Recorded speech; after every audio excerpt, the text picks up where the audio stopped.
时代咧改变，即马要鼓励人生囝，就要提钱出来才有生意啊。伫咧南投草屯镇公所呢是宣布讲，对明年开始，这1岁到5岁的囡仔，只要生日就会当领2万块的红包。也毋过专家嘛来提醒着地方政府，除了送这生日礼金以外，提升教育环境嘛是真重要的代志。伫南投草屯生囡仔，生第一梯、第二梯通领4万块，生第三梯通领6万块，生到第4梯通领7万块。因为有生育津贴的加持，草屯逐年有600外个新生儿，全镇的人口数嘛直直增加，顶个月底已经超过是97000人。即马草屯镇公所阁拍算对明年开始，1岁到5岁户口伫遮囡仔，逐年有2万块的生日红包。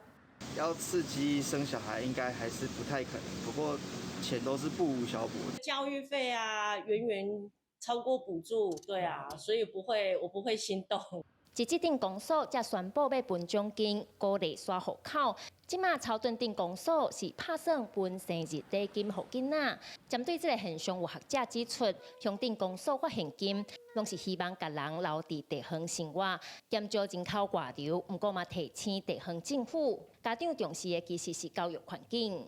建议讲，咱这个乡镇公所吼，除了分现金以外，要安怎提升教育环境，这嘛是一个最重要的部分。我想要推动鼓励我们年轻父母亲养育小孩不用烦恼公所会来帮他们的忙。